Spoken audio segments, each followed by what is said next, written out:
Hello everyone, welcome to first ever Connected Educators Appreciation Day monthly meetup. You had a chance to meet the group and the work from Connected Educators Appreciation Day. I think it was October the 20th when we organized the first ever meeting, an 8-hour conference where educators around the world discussed their practical steps in education, their opinions, the obstacles they try to overcome, and so on.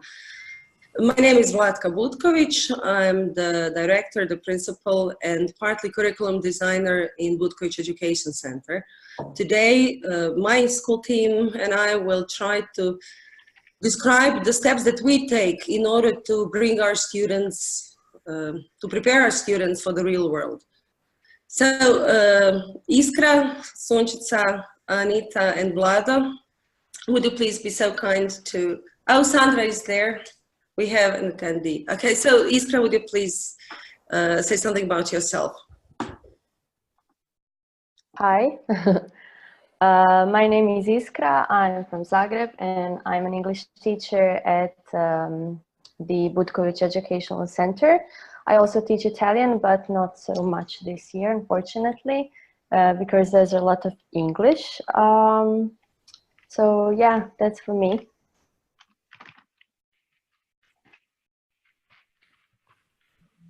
Okay.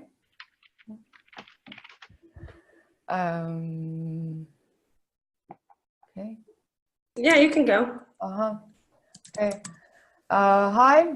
My name is Sunčica Trbovic. I work as a German teacher at the Butkovic Educational Centre. I've been working there for 4 months only, so I'm fairly new. But I do have some experience in teaching, so I'll try to share what I've learned in the past 3 years working as a teacher. Okay, hi, I'm Anita. I'm the other part of the curriculum creator. I'm also an English teacher and teacher trainer. And I've been working with Vlatka for quite a long time now. And that's pretty much it. Hi, I'm Vlado. I'm a German teacher in the Butkovic school. And I mostly teach German, so that's it. So we're basically continuing today the discussion that we had at our staff meeting yesterday. Yesterday we were going through the questions.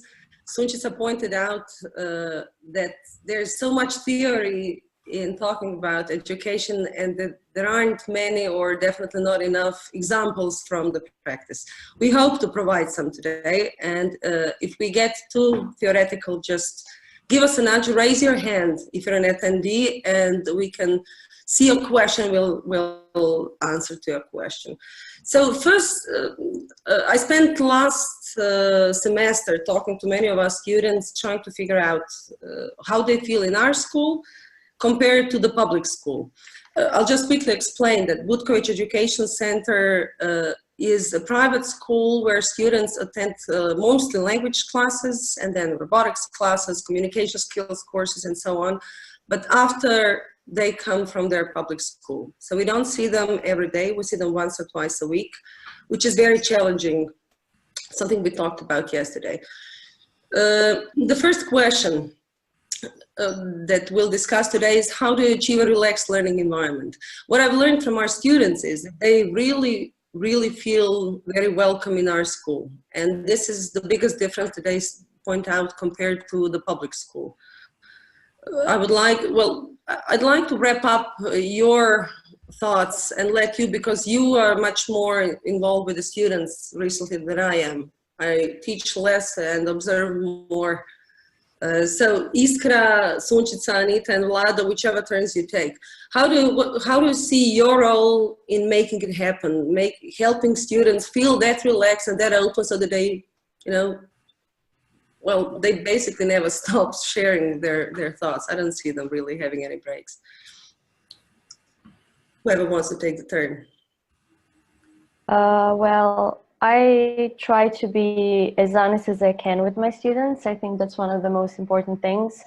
that they can see that you're honest, that you're not playing any games. And also, as I mentioned yesterday, with some of my students, with some of my groups, we tend to make small rituals that are only ours, and they are well aware of when they can do certain things. For instance, if they're older, I give them a chance to choose.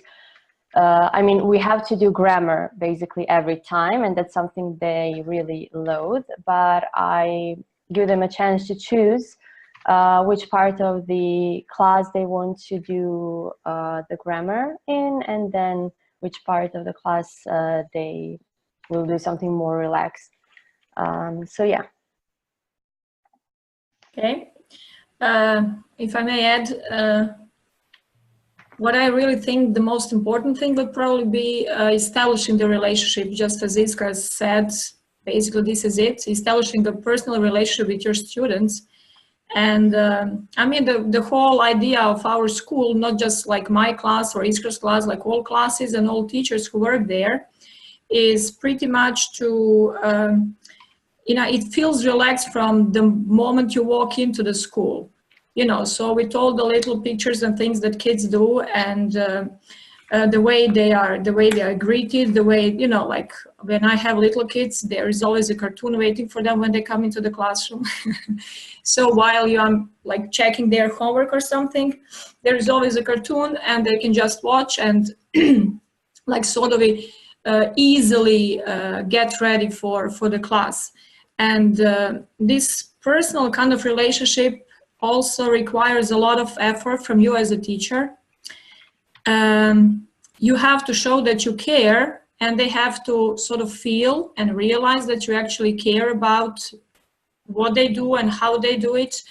And I was actually going through some reorganizing of my living room, and I found like a big box of little things that kids like, drawings and doodles and messages that I got from my kids. And actually, you know, it just made me realize that, yeah, you know, I'm sort of, I've been able all this year to establish the connection, and I'm still in touch with a lot of kids here. And, you know, when I see these sort of, you know, like pictures, if you can see anything, I don't know, but they are so funny sometimes. And you know, the messages, I have one here which says, "Dear teacher, this is for you because you've deserved it." So, you know, it like shows you are on the right path, sort of. Okay. Yeah. What I try to do to achieve a relaxed environment in my classroom is that I always greet them with a smile when they arrive to class, and I always emphasize the fact that they're not in school, in regular school, that this is not German that they attend in the regular school. So I always tell them, okay, I'm not going to punish you if you don't do your homework, if you don't know how to solve some exercises, just bring them next time and we'll solve them together. If you need any help, just shout. So I always try to, there's always a certain there's a stigma and there's a barrier. It's really difficult to teach German in Croatia, so to say, because children are not very fond of German, so to say. So it's sometimes it's a real challenge to make the class fun and relaxed. And so I always try to I always emphasize the fact that they're not in regular school, that this is different. So we do things differently here at our center. So that will be in the main point. They can freely share their thoughts. Yeah, they can freely say what they want. If they don't feel like doing something, they don't have to do it. We'll just improvise. We'll do something else. So it's important to respect their wishes and be aware of them. Like recognize if they are feeling down or if they are feeling too tired. And rituals that Iskra mentioned, pretty much they all, you know, like winter time, they get their cup of tea. of their own choice. We have tea parties and they get cookies. So all these little things actually show that we actually care about their well-being and we care how they feel, and it's not only about learning, but how they learn. There's another thing that we, I'm sorry, Vlada, just a quick thought. We noticed that they quickly learn how to communicate with us, but it's very difficult for them to be polite to one another. And Anita and I have been working together for 25 years. And so through those 25 years, there really is a change in the way they communicate to one another. You can see that now they're not as used as they used to be in, you know, in the small talk. But small talk is very important sometimes while they're waiting for the class. Now they look at their cell phones instead of talking to each other, things like that. So that's why we introduced few very specific models of communication, and we teach them how to follow those rules. Many of the shy kids opened up when we put a strict rule of not interrupting, which I just did to Vlada. Yeah, but you know, not interrupting. It's it's campfire conversation and first turn, last turn. But campfire conversation mostly is something that works like a charm in the classroom. We can describe it later. What a campfire conversation looks. What the rules are. Vlada. Yeah, Sorry. I think it boils down to how you communicate the expectations to the students. Well, I get the feeling that in public schools they're expected not to make any mistakes, you know, and they get punished for the mistakes. And I try to let them know that I won't punish them for their ignorance. You know, they won't have any repercussions if they don't know anything, because it's my job, you know, to teach them, and it's not their job to know things in advance. You know, so I have a lot of students that, mainly new students that come and are afraid to speak because they think if they say something wrong, they will get some, you know, minus or something like that. Well, it takes time for them to open up. They have to feel safe, you know. They have to feel that they're in a safe place where they can make mistakes, where they can try. You know, if you don't try, you won't achieve anything.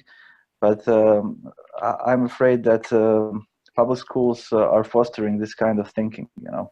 So I try to counter that. Yeah. One other thing that, I mean, providing timely information and feedback to students is very important. They don't get overwhelmed with a mistake, and it takes time to learn how to do that correctly. Dylan William is a fantastic author. His videos and his books, I'll type in the chat the name if you don't know him by now. But Dylan William reintroduces the way you start with a unit, and that's something that we discussed at our meetings and that we work now through the practice. You know, it's not only important to tell the kids what they're about to learn, but for them what the goals are, and they have to be capable of discussing whether those goals have been met or not. Difficult with the little kids, you learn on the go how you formulate the goal so that they are aware of it, that it's not only instinctively learning. And Sandra says that she agrees with you, Vlad. I don't know if you're looking at the chat. She says that Sandra lets her students know that it's okay to make mistakes, especially when you're learning a language. Yes, we want them to keep talking even if mistakes are made. We'll quickly go through the questions, then we can get back to any of the topics that we brushed through. So the question of IT tools is always there. Question number 2 is how many IT tools we use and what's the criteria when we choose them. We have a list, I put together a list of the tools that we mentioned yesterday that we know that we use on a regular basis. When I talk to colleagues around the world, they're pretty surprised that we don't use as many tools as especially people in the States use. The criteria is pretty clear, which Anita, you can describe what our criteria is. We basically are driven by the same criteria when choosing or proposing a new tool, right? I'll put up the list while you explain it, Anita. Okay. Well, since learning a new language is basically difficult, these tools are supposed to be fun. Okay, so it's not only like they constantly have to be like hard work. It's supposed to be fun as well. So the fun part, like Kahoot, the quizzes, you can always bring it to the next level of fun in a way that we create our own Kahoot quiz with the kids. So for example, at the end of the school year last year, we did a revision in a way that they all got topics from the book, and they were supposed to make 2 or 3 questions, and then they had to sit at my computer. I opened the Kahoot, and they wrote down the questions. They offered the possible answers, and at the end of the class, we had like a Kahoot quiz of 15 questions a day and made themselves. So that was like a serious work, but it was still fun for them. And then playing and the whole other, like other classes of the same level, they played them too, and they were kind of, proud because they did something for the whole school.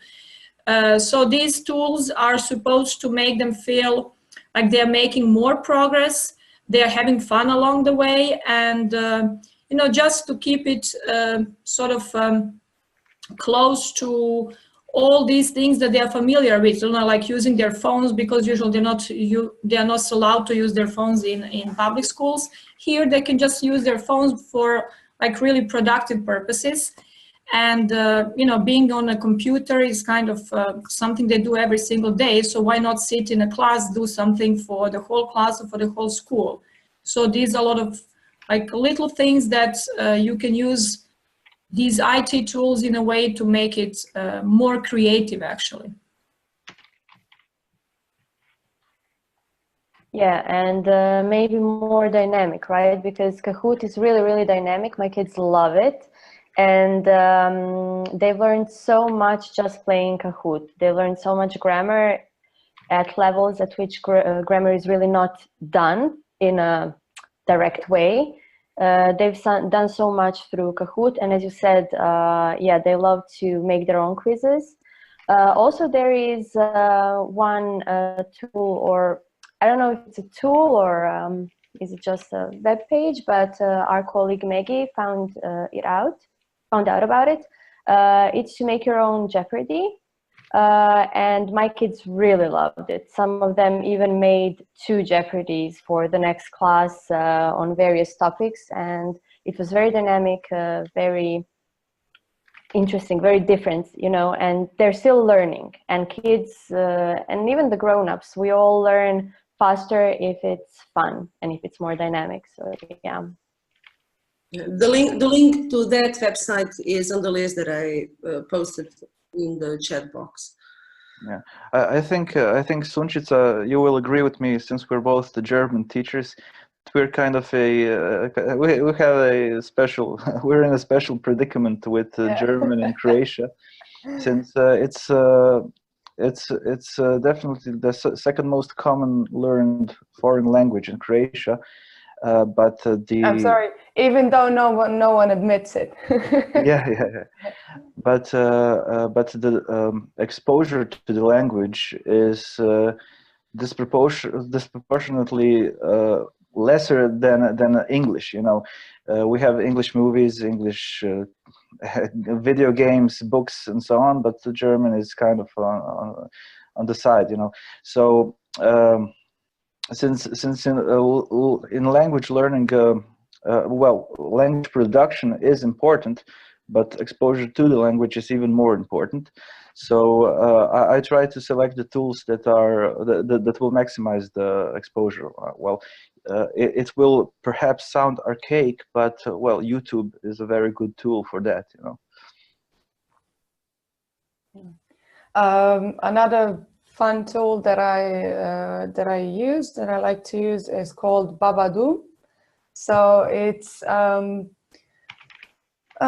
fun way to make children relax, make our students relax, to use it for a few minutes to for them to check their knowledge, general knowledge of German.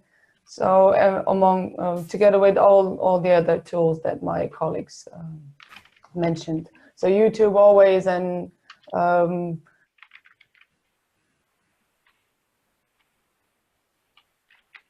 Okay. You're freezing a little.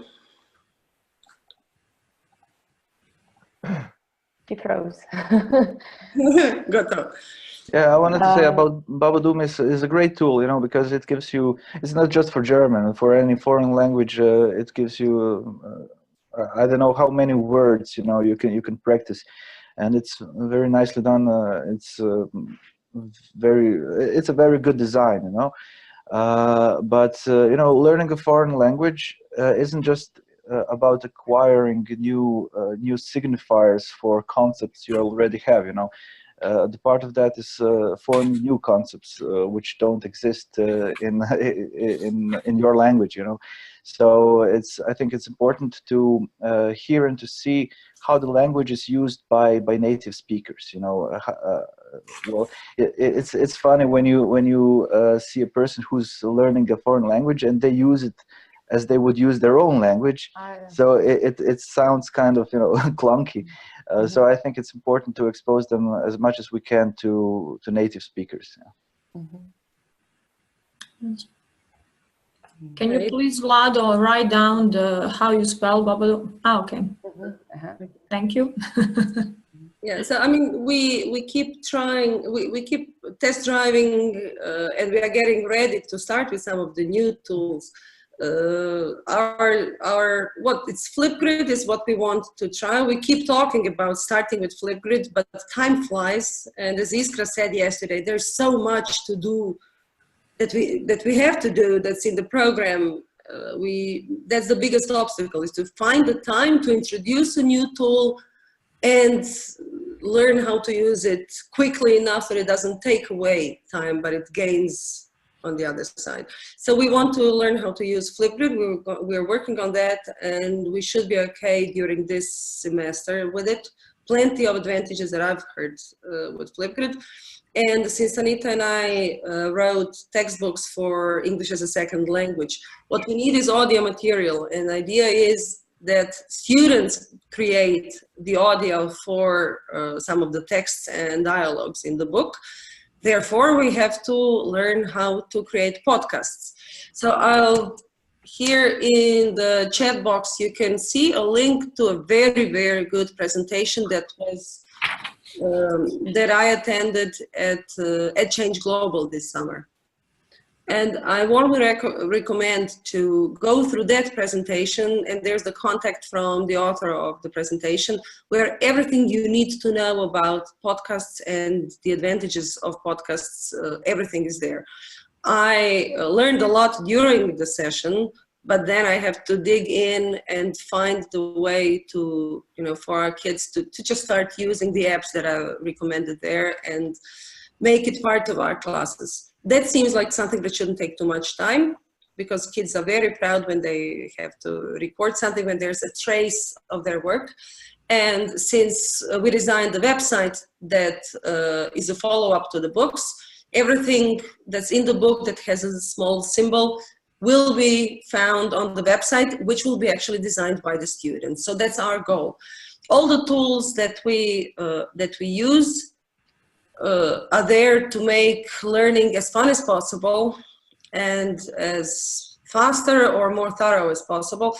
But at least part of those tools, we want to teach students how to create through the tools, not only be the end user, but the creator. That is, as we again discussed yesterday, and that's one of the things we will try to find the solution for, that takes time. And that takes away from language learning. But then again, the gain in the end, we have to make some decisions there. Do you want to cut some portion of the program in order to teach a kid how to design a Google form? I don't know, Google form quiz, because you know that once the child starts using Google form quizzes, then he or she will learn much faster because there are so many elements then involved at the same time. But when using a tool, that's the biggest obstacle. It will be interesting. It would be interesting to hear from some of our attendees how they overcome that. The next question is, what are the steps to a consistent teaching team?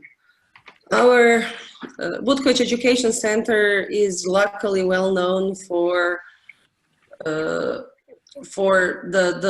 quality that's always there regardless of the teacher. So of course there are always kids' favorites. Very often the teacher student starts with in the first grade is their favorite teacher forever, but it's very important that when there's a when we teach each other's students, they tend to like us too, and the quality, we know that the quality of the teaching is always there. But there's a lot of effort put into that. So I know my share in that is to make sure that everybody's 100% sure of what their roles are, and there's a lot of energy put in whoever, for instance, you are a new teacher, so to speak, but you are old student, Sunčica. But you know, whenever a new teacher joins the team, it takes time for that teacher to open up and speak freely, because people are rarely used to speak their mind. How do you see that on the other side of that process?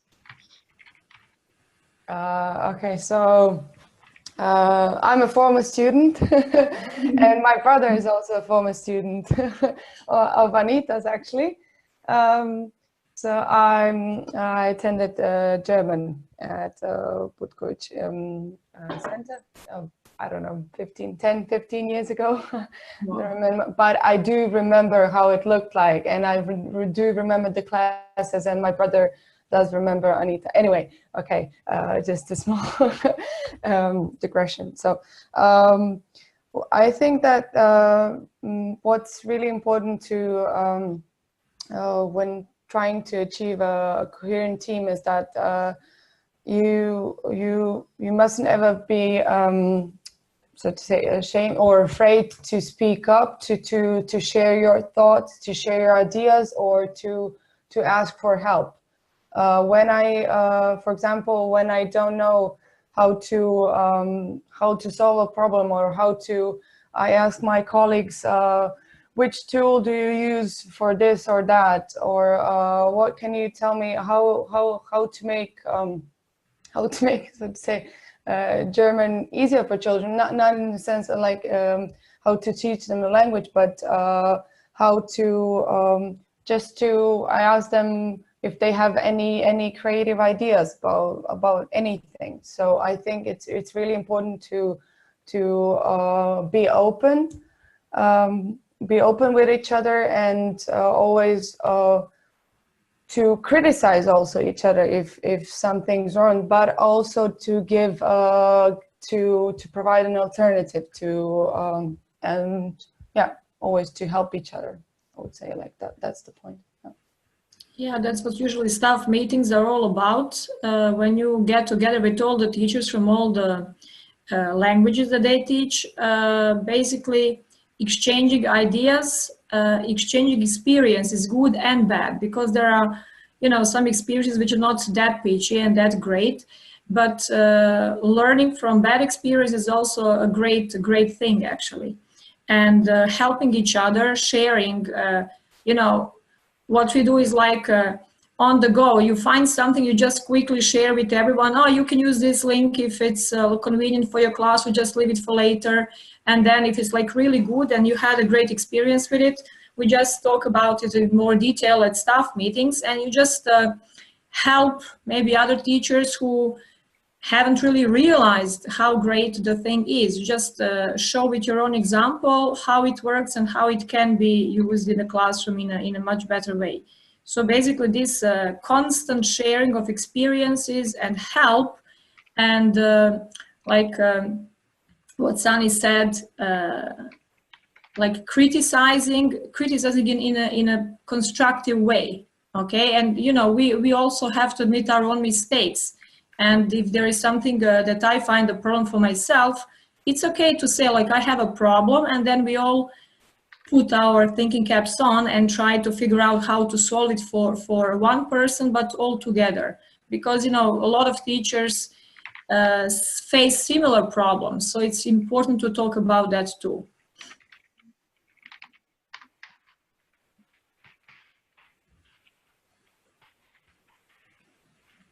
Yeah, I would agree with everything you two said, basically. I think honesty is a very important part of any relationship.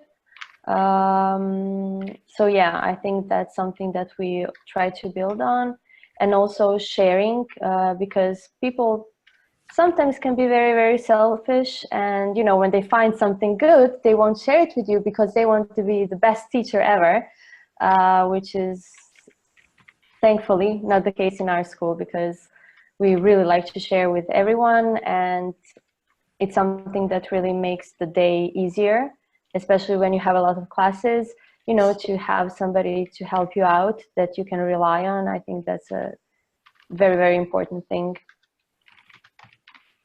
Yeah, and I would also add, like, I think somebody said it before, something similar, but I would like to emphasize self-criticism, you know, actively, not just waiting, you know, for somebody to say, hey, perhaps you could do this or that better, or I have a suggestion, you know, for you.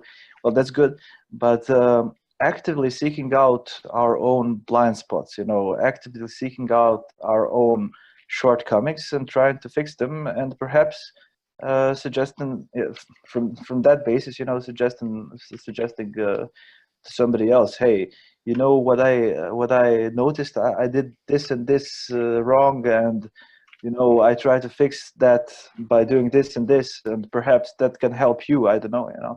So I think looking at ourselves is very important. What we started with this school year is that a certain percentage of classes is taught by one teacher to a group of students, but let's say 20% of the classes are taught by another teacher, and teachers visit each other's classes, which is pretty intense in the beginning. And it was funny that we who openly talk and very freely talk when at a meeting, it was still weird when another colleague visits your class and you have to be yourself in front of another person. I guess you all got used to it. For instance, next week I am supervising and I'm attending my colleagues' classes, and then we again openly talk about what was great, what has to be shared with others, if the class was too slow or too fast for that day for the kids, and so on. We have a question from Ella. I will read it out loud. Whoever feels like answering. So Ella wants to know, she asks, how can teachers adapt their contents to help learners equip themselves for the real world? In Nigeria, teachers find it hard to go beyond academic purpose to real life connection. Okay, I'll copy paste the question here in the chat room so that everyone can see. Okay. Okay? Yeah.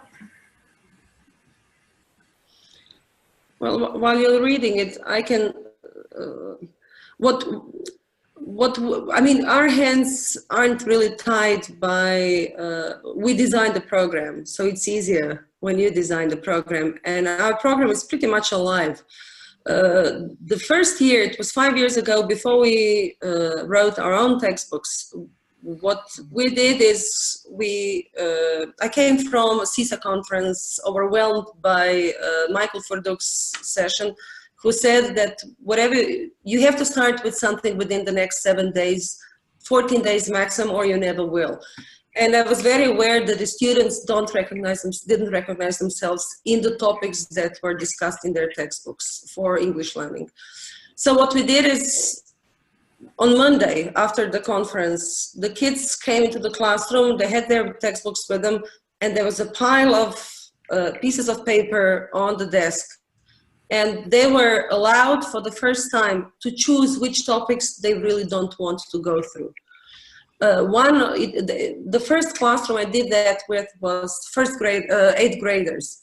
And a wonderful student, Jana, turned to me and she was overwhelmed. And she said, this is the first time in 8 years of attending school that anyone asked for my opinion on anything.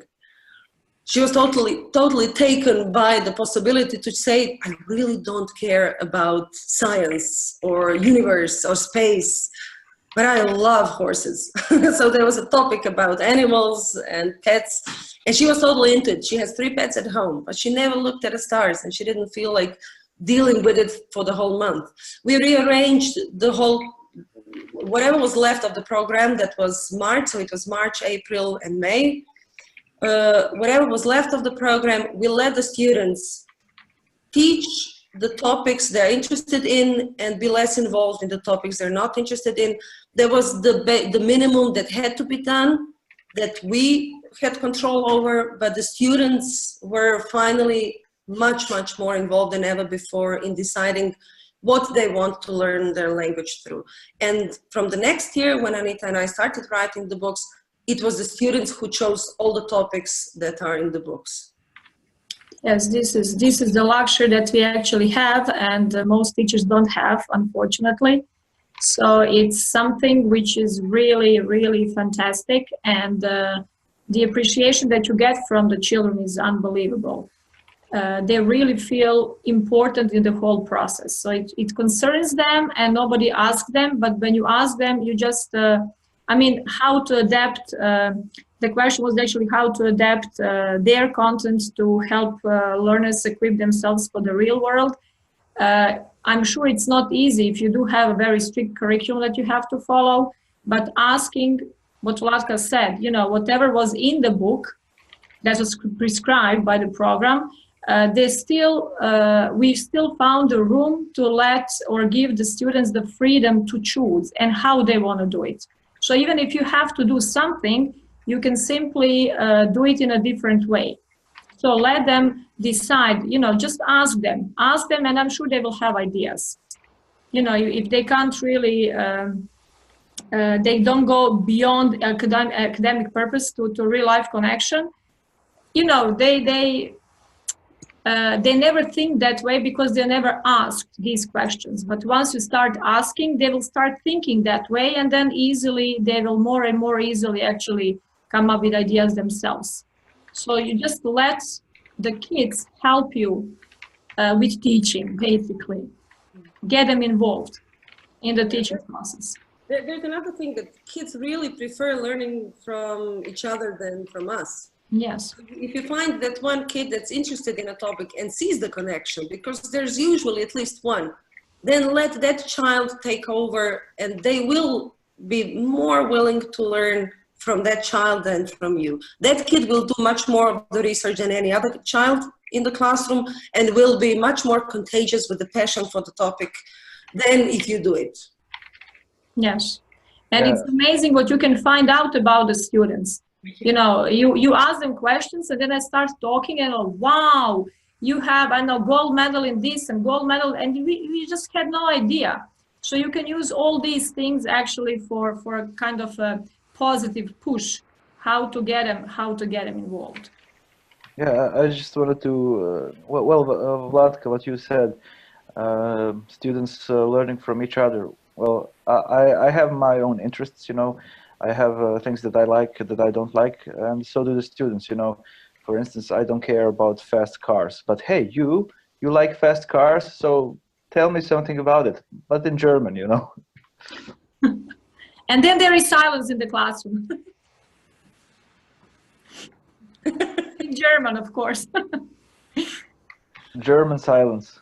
German silence, yeah, well, that counts for something as well. That's heavy silence. Yeah. Let's switch quickly to question 4, because it's going to be aired on Twitter soon. So being an adaptive teacher, what challenges do you face? Adaptive schools that our education center means that the school changes all the time with the students.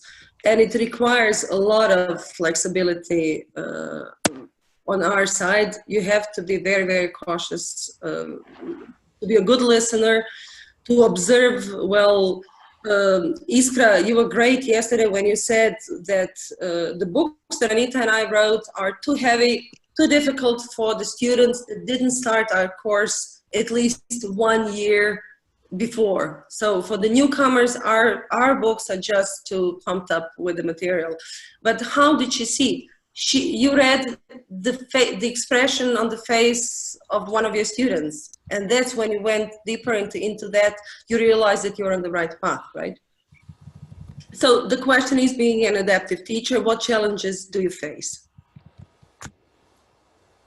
Well, yeah, I think as a teacher, we always have to be ready to be adaptive in whichever school you work, because students are, you're not working with things, you're working with people, and people come in with their emotions, they come with their problems of that day. So I personally, there are so many times when I have to improvise the class because what I planned is just something that couldn't be done that day. Because so in that small steps, you have to be adaptive. And then in the big steps, as you mentioned, what you and Anita did with the books, you, how would I even put it? You realize that the books that we used were not good enough for what we wanted to achieve with the kids. And then you put it on the next level.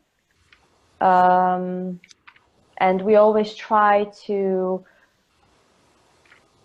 find new tools and be adaptive in that way. But as you said, and as you mentioned, taking into consideration the fact that we see them only once or twice a week and that we can't really spend too much time on certain things. I think I just, my thoughts just wandered a bit here. So I will let Anita or Vlada continue. Yes, when it comes to being adaptive, sometimes I have a feeling that we get like too adaptive. Sometimes kids simply cannot follow.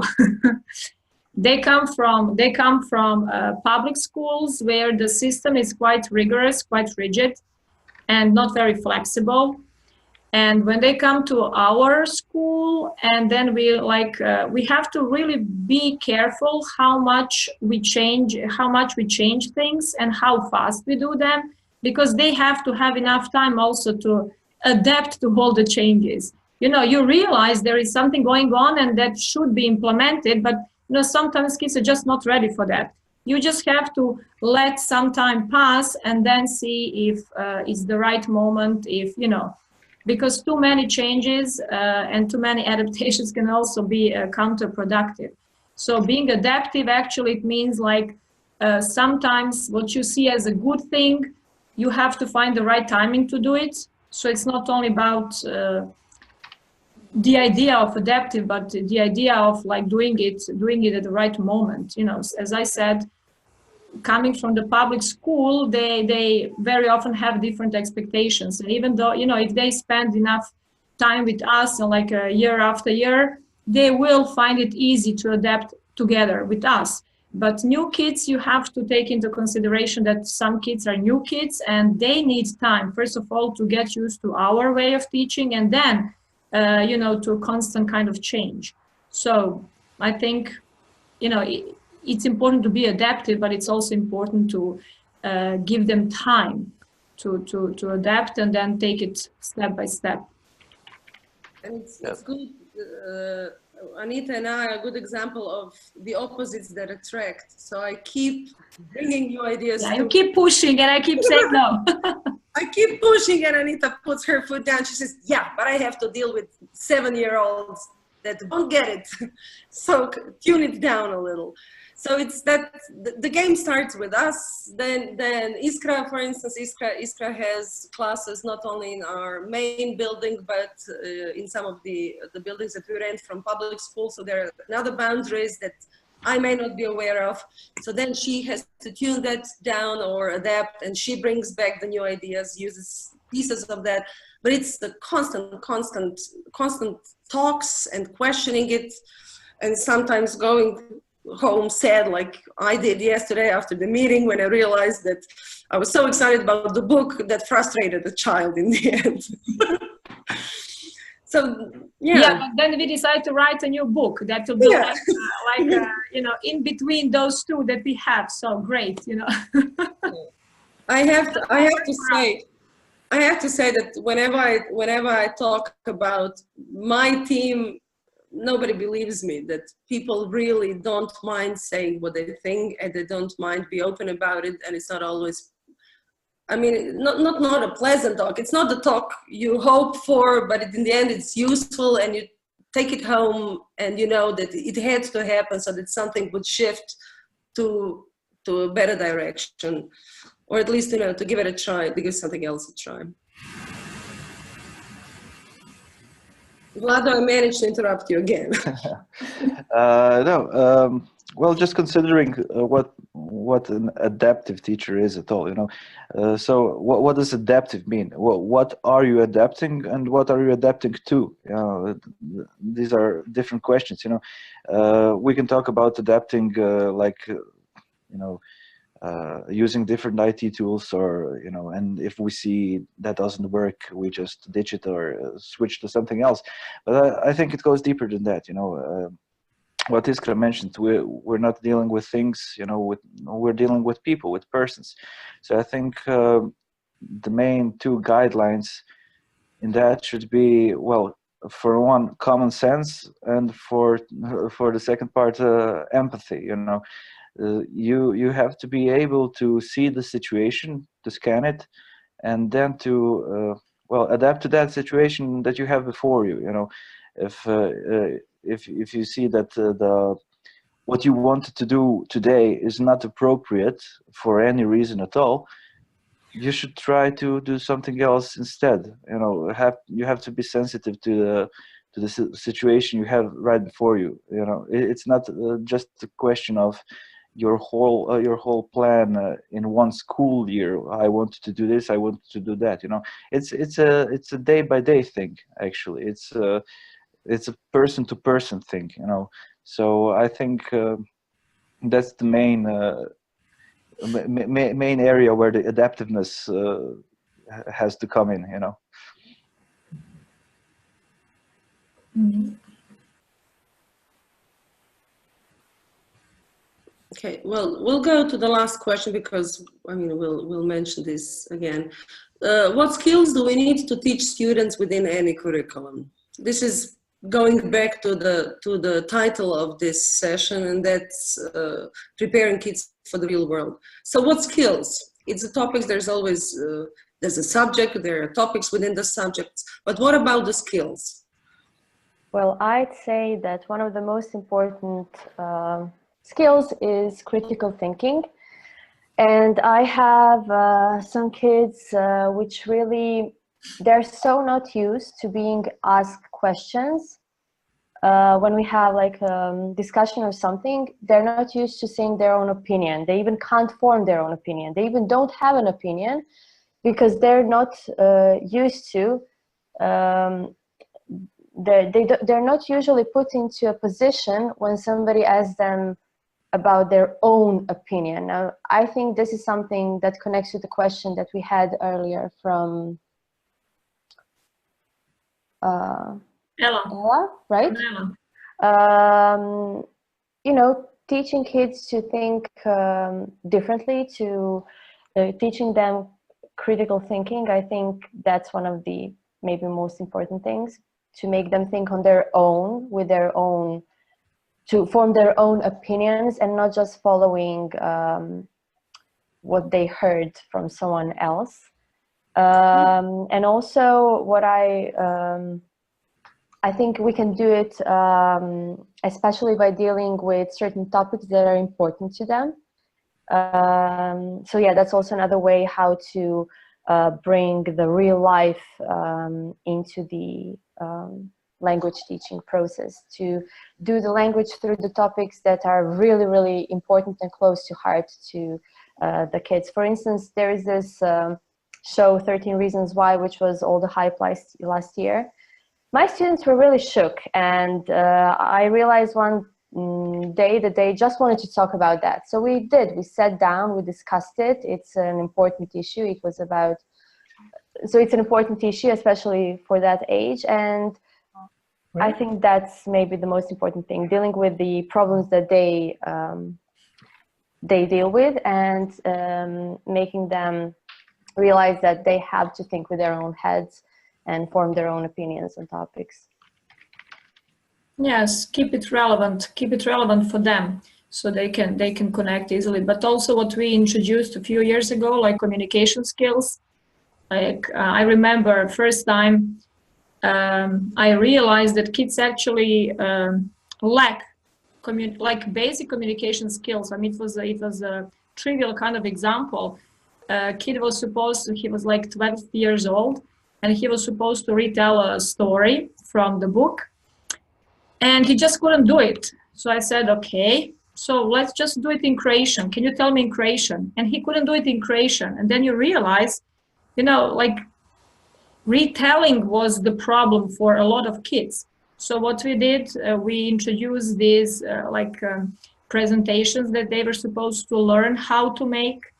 And, you know, first you start with some basic things like how to do it on a technical kind of, from a technical side. But then, you know, when you come in front of the class, you see how nervous they get. And then you just teach them how to do it properly. So all these things are relevant in a sense that they can use it at school, they can use it anywhere where they meet some new people in any kind of new situation. So communication skills are really important because, you know, usually at school they just sit and they listen, they cram what they have to give back to the teacher, but like being creative was not exactly what they were asked to do. So like with these simple presentations that they were taught how to make, they made a great progress. And now when they go to school, they always say, oh, teacher, my presentation was the best. I said, why? He said, well, you know, I don't turn my back to the class and I don't read. I know everything by heart, because they simply learn how to do it properly. And it makes difference. They see that it makes difference compared to other kids who didn't have the chance to learn it properly. So I think these communication skills and all kinds of them, it's really something that matters for life, not just for English class or German class, but for life, really. I just shared in the chat box, I shared the link to the presentation that I did on communication skills integration for I Change Global. So there are steps to introducing campfire conversation in the classroom and first turn, last turn, two of the big game changers in our classroom. And when we talk to students about giving presentation, you have to provide additional steps. Very often they're just told, again, in public schools, of course not by all teachers, but the problems they come with is, I have to make a presentation, they put a title, pictures, text, it makes no sense. Visually, it makes no sense. The content-wise, there's either too much, more commonly too much than too few of a content on that presentation and so on. So we provide not only the task, we tell them, we show them the steps, we tell them the basic of the design of a good presentation. It's something that doesn't have to be said 3 times because they pick up pretty quickly. So, you know, our students know about white space on the presentation, the importance of white space, the importance of the choice of font, the amount of talk compared to the amount of text at a presentation, and so on. It's the little things that make all the difference. We used to use Prezi as a tool, but Prezi went wild, so we don't use Prezi anymore. The advantage of Prezi was that it looked very much like mind mapping. So the kids that are at the robotics class, for instance, I coach communication skills because those kids can't talk. They can only program or put the wires together. So they said that it was the most challenging class of all the classes that I had. We worked on designing a mind map about their work, but not everyone thinks through mind mapping. And then again, mind mapping is presented as something that has to be crazy, colorful, and creative. It doesn't. It has to be clear to the person that uses it. So these little questions and question marks that pop up around their heads have to be clear so that they relax and use presentation as if, you know, as their own presentation. I even taught, when I designed, I taught communication skills in American International School of Zagreb. The biggest problem for the students were not the content, but what do I do with my hands? It totally blew them away. However they were prepared for the topic, once they started thinking about their hands, they forgot everything. So what we worked on was, what do you do with your hands? The trick is, by the way, give them a pencil or a pen in their hand, and it totally anchors them. We learned how to stand and get anchored and feel balanced, whatever your position is. And we learned how to breathe, because they either shout when they present or they're too quiet, and then the classroom shouts. Those were their problems with the presenting, not the content in the end. So once we took that away, it changed the entire game for them. I remember that there was a wonderful, wonderful girl from London who was here in Zagreb school. And I wasn't aware that that was the first time that she managed to present in front of the classroom. And when she was done, the entire classroom jumped up and started applauding. And they said, "Great work. How did you do it?" And she said, "Well, I took that pencil in my hand." She never thought of the pencil before. So very often it's the little things that help them go through that and get ready. And then they're ready for the classroom. In the high school, they'll be ready for a completely new environment, but they will get rid of one of the obstacles. Yeah, we have only 3 minutes to go. We've covered all the questions. Yeah, Sunčica, you can do the wrap up now. Yeah, you can do the wrap up, but I would just like to add something. What I agree with everything all of you said, but what Iskra addressed was that we have to prepare them for the real world. In the sense, I think that our students today, our kids today, I think they're pretty disconnected from the real world. So they always keep their heads down and they're always on their phones. So I think what's really important for us is to teach our children to think for themselves, to do research themselves. I think it's too easy for them today. They just Google everything and that they know the answer immediately. So I think that it's through teaching them a language. I think that we also need to prepare them for that the real world is not only in their smartphones, that it's out there. So they need to go out there and use all the language, all the words that they've learned in the classroom. We need to confront them. Let's say virtually again. We need to learn, teach them how to go out and there in the real world, how to use the words that they've learned, and also how to apply it. Yeah, exactly. How to apply the knowledge that they've collected in the classroom, and to think for themselves, not to use their smartphones for everything, just to be open. Yeah.